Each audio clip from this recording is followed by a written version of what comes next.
ഇതൊക്കെ ഓൾമോസ്റ്റ് എല്ലാ നീറ്റ് ആസ്പിറൻസിൻ്റെയും ലൈഫിലൂടെ കടന്നു പോകുന്ന കുറേ സിറ്റുവേഷൻസ് ആണ്. സോ ഈ ഒരു ഓരോ എക്സാംസിലും നിങ്ങൾ ഇതേ ഒരു മൈൻഡ് സെറ്റ് വെച്ച് പോകണമെന്നാണ് ഞാൻ പറയുക. കാരണം ഇപ്പം നിങ്ങൾക്ക് ബാക്ക്ലോഗ്സ് കുറേ ഉണ്ടെങ്കിലും that doesn't mean you can crack NEET. ഈ വീഡിയോ കാണുന്ന ഒരു 80% അല്ലെങ്കിൽ കാണുന്ന ഒരു 70% ആൾക്കാരും മോക്ക് ടെസ്റ്റിൻ്റെ മാർക്കിൻ്റെ ബേസിസിൽ സ്വയം പൊട്ടൻഷ്യൽ അല്ലെങ്കിൽ സെൽഫ് പൊട്ടൻഷ്യലിനെ ഭയങ്കരമായിട്ട് ജഡ്ജ് ചെയ്തുകൊണ്ട് ടെൻഷൻ അടിച്ചിരിക്കുന്ന ആൾക്കാരായിരിക്കും. അതും അല്ലെങ്കിൽ ബാക്കി കുറച്ച് പേരാണെങ്കിലോ ബാക്ക്ലോഗ്സ് ആലോചിച്ച് അതിന് ഇങ്ങനെ തീർക്കും, ഇനി ആകെ കുറച്ച് ദിവസമുള്ളൂ, ഇനിയുള്ള 20 days ഞാൻ എങ്ങനെ ചെയ്യുന്നൊക്കെ ആലോചിച്ചിരിക്കുന്നവരായിരിക്കും. സോ ഇത് നിങ്ങളുടെ മാത്രം പ്രശ്നമൊന്നുമല്ല, എല്ലാവർക്കും ഉണ്ടാകുന്ന ഒരു പ്രശ്നമാണ്. ഇപ്പൊ നമ്മൾ പോകുന്ന വഴിക്ക് ഒരു കുഴിയിൽ ചാടുകയാണ്, പെട്ടെന്ന് നമുക്ക് എന്താ ചെയ്യേണ്ടതെന്ന് അറിയാത്തൊരവസ്ഥ ഉണ്ടായിരിക്കണം. അതുപോലെയൊക്കെ തന്നെയാണ് ഒരു മിഡിൽ ഓഫ് ദ സീല് നമ്മൾ തുഴഞ്ഞ് മുന്നോട്ട് പോകണോ അതോ മുങ്ങി ചാവണോ എന്ന് അറിയാത്തൊരു പരിപാടി ഉണ്ടല്ലോ. അതുപോലെയൊക്കെ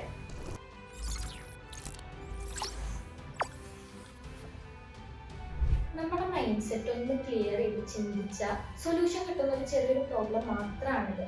സോ ഇതിൻ്റെ ഇടയ്ക്ക് വേറെ കുറേ കാര്യങ്ങൾ നമ്മുടെ ഇടയിൽ വരുന്നത്, നമ്മൾ കുറേ ഓവർ തിങ്ക് ചെയ്തില്ലാത്ത കാര്യങ്ങളൊക്കെ ആലോചിച്ചിട്ട് അതൊക്കെ ഇങ്ങനെ തലയിൽ കയറി പുണ്ണാക്കിയിരിക്കുന്ന ഒരവസ്ഥ. ഇതൊക്കെ ഓൾമോസ്റ്റ് എല്ലാ നീറ്റ് ആസ്പിറൻസിൻ്റെയും ലൈഫിലൂടെ കടന്നു പോകുന്ന കുറേ സിറ്റുവേഷൻസ് ആണ്. അതുകൊണ്ട് തന്നെ ലാസ്റ്റ് 20 days എങ്ങനെയാണ് പ്രിപ്പയർ ചെയ്യേണ്ടതെന്ന് ചോദിക്കുകയാണെങ്കിൽ ഓഫ് കോഴ്സ് മോക്ക് ടെസ്റ്റ് കാര്യങ്ങളും അതവിടെ നിൽക്കട്ടെ, ബാക്കിയുള്ള കാര്യത്തിലേക്ക് വരാം. സോ ഞാൻ ഫസ്റ്റ് പ്രയോറിറ്റി കൊടുക്കുക നിങ്ങളുടെ ഓൺ മെൻ്റൽ പ്രിപ്പറേഷന് വേണ്ടിയിട്ടാണ്.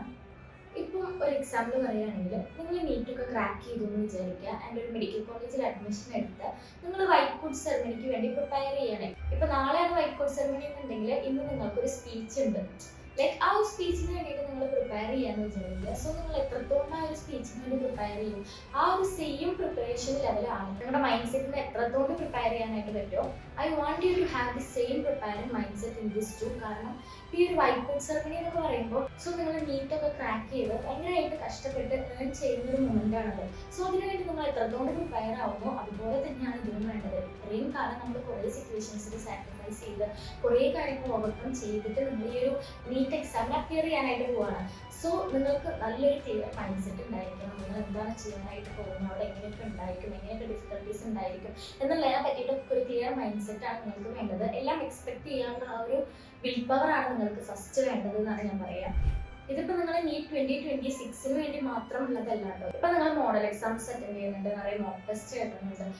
സോ ഈ ഒരു ഓരോ എക്സാംസിലും നിങ്ങൾ ഇതേ ഒരു മൈൻഡ് സെറ്റ് വെച്ച് പോകണമെന്നാണ് ഞാൻ പറയുക. കാരണം what you do now will reflects you tomorrow. So അതുകൊണ്ട് തന്നെ ഇന്ന് നിങ്ങൾ എങ്ങനെയാണ് പ്രിപ്പയർ ചെയ്യുന്നത് അതായിരിക്കും നിങ്ങൾ ലാസ്റ്റ് ഫൈനൽ എക്സാമിന് നിങ്ങൾ പോയിട്ട് അവിടെ ഉണ്ടാകുന്ന നിങ്ങളുടെ ഒരു മൈൻഡ് സെറ്റ് എന്ന് പറയുന്നത്. സോ നിങ്ങളുടെ മൈൻഡ് അത്രയും ക്ലിയർ ആയിരിക്കണം.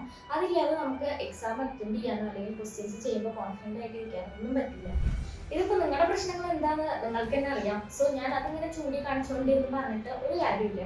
സോ എനിക്ക് നിങ്ങളോട് പറയാനുള്ളത്, ഇപ്പം നിങ്ങൾ നല്ല ടഫായിട്ടുള്ള ഒരു എക്സാം എഴുതി വരികയാണ്, അതുകൊണ്ട് നിങ്ങൾക്ക് തീരെ മൂടില്ലെങ്കിലും എത്രത്തോളം നിങ്ങൾക്ക് പഠിക്കാനുണ്ടെങ്കിലും മൈൻഡായിട്ട് ടഫായിട്ടുള്ള ഒരു ഡേ ആണെങ്കിലും നിങ്ങളൊരു 5 to 10 minutes നിങ്ങൾക്ക് വേണ്ടി മാറ്റി വയ്ക്കുക. either you can do any meditations അല്ലെങ്കിൽ നിങ്ങൾക്ക് എന്താണോ ഇഷ്ടം, whatever you like you can do that in that time except from that studying അല്ലെങ്കിൽ പ്രാക്ടീസിങ് ക്വസ്റ്റ്യൻസ് എല്ലാം മാറ്റി വെച്ചിട്ട് ഓൾറെഡി നിങ്ങൾ എല്ലാവരും നിങ്ങൾക്ക് ഇടയിൽ 5 minute ബ്രേക്ക് എടുക്കുന്നുണ്ടായിരിക്കും, ഒരു 20 minutes നാപ്പ് എടുക്കാനായിട്ട് മാറ്റി വയ്ക്കുന്നുണ്ടായിരിക്കും. അതൊന്നും അല്ലാതെ നിങ്ങളെ തന്നെ എക്സ്പ്ലോർ ചെയ്യാൻ അല്ലെങ്കിൽ എന്തെങ്കിലുമൊക്കെ നിങ്ങളെ തന്നെ പറ്റി ഗുഡായിട്ട് എന്തെങ്കിലും ചിന്തിച്ചിരിക്കാനായിട്ട് ഒരു 5 to 10 minutes നിങ്ങൾ എന്തായാലും മാറ്റി വയ്ക്കുക. കാരണം ഇതൊക്കെ നമ്മുടെ സെൽഫ് കോൺഫിഡൻസും അതുപോലെ തന്നെ നമ്മുടെ മൈൻഡ് സെറ്റ് ക്ലിയർ ചെയ്യാനൊക്കെ അതുപോലെ തന്നെ നമ്മളെ തന്നെ ബൂസ്റ്റ് ചെയ്യാനൊക്കെ ഭയങ്കരമായിട്ട് ഹെൽപ്പ് ചെയ്യുന്ന ഒരു കാര്യമാണ്. നമുക്ക് വേണ്ടി ഒരു 5 to 10 minutes എപ്പോഴും മാറ്റി വെക്കുക എന്ന് പറയുന്നത്. അപ്പാർട്ട് ഫ്രം ദാറ്റ് ബ്രേക്ക്, ഇടയിൽ എടുക്കുന്ന ഒരു ബ്രേക്ക് അല്ലെങ്കിൽ ഇപ്പം ലൈക്ക് കുറച്ച് ഉറങ്ങാനായിട്ടുള്ളൊരു ടൈം, ഇതൊന്നും അല്ലാതെ എക്സെപ്റ്റ് ഫ്രം ദിസ് വേറൊരു ടൈം നിങ്ങൾക്ക് വേണ്ടി മാറ്റി വയ്ക്കുക. കാരണം അതൊന്നും ആ ഒരു 5 minutes നിങ്ങൾ ക്വസ്റ്റ്യൻ ചെയ്തുകൊണ്ട് നിങ്ങൾക്ക് ആ ഒരു ഹെക്ടിക് ഡേ കംപ്ലീറ്റ് ആക്കി എന്നുള്ള ഒരു രീതിക്ക് നിങ്ങൾക്ക് സമാധാനപ്പെടുത്താനേ പറ്റുള്ളൂ. പക്ഷെ നിങ്ങളുടെ ഇന്നർ സെൽഫ് നിങ്ങൾ ഒരിക്കലും ഹാപ്പി ആയിരിക്കില്ല ആ ഒരു ഡേ കംപ്ലീറ്റ് ആകുമ്പോൾ. ഇനി നമുക്ക് മോക്ക് ടെസ്റ്റിന്റെ കാര്യം, MCQസിന്റെ കാര്യം, ബാക്ക്ലോഗ്സിന്റെ കാര്യമൊക്കെ നമുക്ക് പറയാം. സോ ഫസ്റ്റ് ഓഫ് ഓൾ MCQസിന്റെ കാര്യം പറയുകയാണെങ്കിൽ മെയിനായിട്ട് ശ്രദ്ധിക്കേണ്ട കുറച്ച് കാര്യങ്ങളുണ്ട്. സോ അത് ശ്രദ്ധിച്ചാൽ തന്നെ നമുക്ക് അതിൽ ഭയങ്കരമായിട്ടുള്ള ചേഞ്ചസ് വരുത്താനായിട്ട് വരും. ഇപ്പം ഒരു ലാസ്റ്റ് 1 month ആയിട്ട് നിങ്ങളോട് എല്ലാവരും പറയുന്നുണ്ടായിരിക്കും MCQs കുറേ പ്രാക്ടീസ് ചെയ്യുക, എത്രത്തോളം നമ്പേഴ്സ് ഓഫ് ക്വസ്റ്റ്യൻസ് നിങ്ങൾക്ക് കാണാനായിട്ട് പറ്റും അത്രയും നമ്പേഴ്സ് ഓഫ് ക്വസ്റ്റ്യൻസ് നിങ്ങൾക്ക് കാണാമെന്ന് പറയുകയാണ്.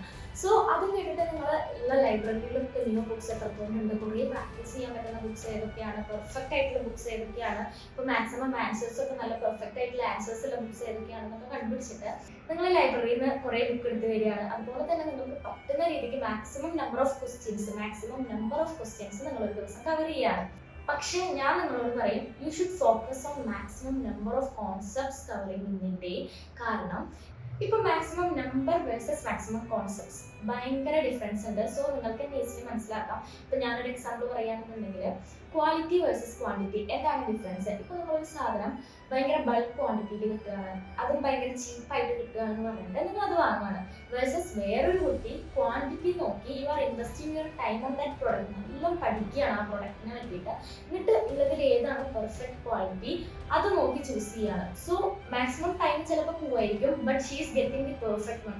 അതുപോലെ തന്നെയാണ് ദേ സെയിം കോൺസെപ്റ്റ് വേഴ്സസ് നമ്പറിന്റെ കാര്യമാണെങ്കിൽ നിങ്ങൾ എത്രത്തോളം ക്വസ്റ്റ്യൻ ചെയ്യുന്നു എന്നുള്ളതല്ല, അതിന് ഇപ്പോൾ ഒരു ക്വസ്റ്റ്യൻ ചെയ്യുകയാണെന്നുണ്ടെങ്കിൽ അതിന് എത്രത്തോളം കോൺസെപ്റ്റ് നിങ്ങൾക്ക് കിട്ടുന്നുണ്ട് എന്നുള്ളതിലാണ് കാര്യം. സോ കുറേ വലിച്ചു മാറി കുറേ ചവറ് പോലെ കുറേ ക്വസ്റ്റ്യൻസ് ചെയ്തിട്ട് അതിലത്ര യൂസ് ഇല്ല.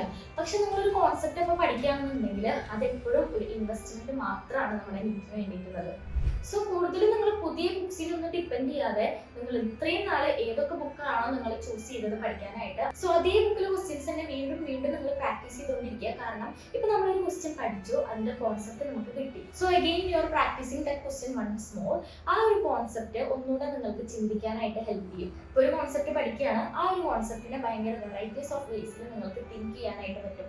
So that is different. കാരണം ഇപ്പൊ നീറ്റിന്റെ കാര്യത്തിൽ മാക്സിമം നമ്മുടെ സ്മാർട്ട് വർക്കിനെയാണ് ഡിപ്പെൻഡ് ചെയ്തിരിക്കുന്നത്. സോ അതുകൊണ്ട് തന്നെ നിങ്ങൾ എത്രത്തോളം കോൺസെപ്റ്റ് പഠിക്കുന്നു, അതിനെപ്പറ്റി ഇൻഡെപ്ത് ആയിട്ട് എത്ര പഠിക്കുന്നു എന്നുള്ളൊരു കാര്യമുണ്ട്. സോ ഈ ഒരു 20 ഡേയ്സിൽ നിങ്ങൾ ക്വസ്റ്റ്യൻസ് പ്രാക്ടീസ് ചെയ്യുമ്പോൾ ഈ ഒരു മെത്തേഡ് ചൂസ് ചെയ്യുക. അതുപോലെ തന്നെ പുതിയ ബുക്ക്, പുതിയ സോഴ്സസിലൊന്നും ഡിപ്പെൻഡ് ചെയ്യാതിരിക്കുക. കാരണം അത് നിങ്ങളുടെ കോൺഫിഡൻസ് ഭയങ്കരമായിട്ട് കുറയ്ക്കാനുള്ള ചാൻസ് ഉണ്ട്. അത് വിചാരിച്ചിട്ട് അറിയുന്ന ക്വസ്റ്റ്യൻസ് തന്നെ വീണ്ടും വീണ്ടും നിങ്ങൾ ചെയ്തുകൊണ്ടിരിക്കരുത്. ഇപ്പൊ നിങ്ങൾ മറന്നു പോകാൻ ചാൻസ് ഉള്ള കുറെ ക്വസ്റ്റ്യൻസ് ഉണ്ടായിരിക്കും. സോ അങ്ങനെയൊക്കെ നിങ്ങൾക്ക് ഇപ്പം ഒരു വട്ടം കണ്ടിട്ടേ ഉണ്ടാവുള്ളൂ. അത് വിചാരിച്ചിട്ട് എപ്പോഴും കണ്ട ക്വസ്റ്റ്യൻസ് നമുക്കിപ്പോൾ ഒന്നും ഓർമ്മ ഉണ്ടാവണമെന്നില്ല. അതുകൊണ്ട് തന്നെ നിങ്ങൾ ഓൾറെഡി സ്റ്റക്ക് ചെയ്ത സോഴ്സസ് തന്നെ യൂസ് ചെയ്തിട്ട് നിങ്ങൾ വീണ്ടും പ്രാക്ടീസ് ചെയ്യുക. അതുപോലെ തന്നെയാണ് ഞാൻ സ്ട്രെസ് ചെയ്യാൻ ആഗ്രഹിക്കുന്നത് PYQs. Of course 10 to 15 ഇയേഴ്സിൽ PYQs നിങ്ങൾ എന്തായാലും ചെയ്തിരിക്കണം. കാരണം നീറ്റ് എന്ന് പറയുമ്പോൾ ഓഫ് കോഴ്സ് ക്വസ്റ്റ്യൻസ് റിപ്പീറ്റ് ചെയ്യുന്നൊരു പാറ്റേണ് നിങ്ങൾക്ക് തന്നെ കാണാനായിട്ട് പറ്റും. സോ ഒരു 10 to 15 ഇയേഴ്സിലുള്ള ക്വസ്റ്റ്യൻസ് എന്തായാലും നിങ്ങൾ ചെയ്യുക. അതുപോലെ തന്നെ നിങ്ങൾ ഓൾറെഡി ഡിപ്പെൻഡ് ചെയ്തിട്ടുണ്ടായിരുന്ന ക്വസ്റ്റ്യൻസിന്റെ സോഴ്സസ് ഒക്കെ നിങ്ങൾ ഒന്നുകൂടെ ചെയ്ത് നോക്കുക. And of course new questions നിങ്ങൾക്ക് ട്രൈ ചെയ്യാം എക്സ്ട്രാ ടൈം ഉണ്ടെങ്കിൽ.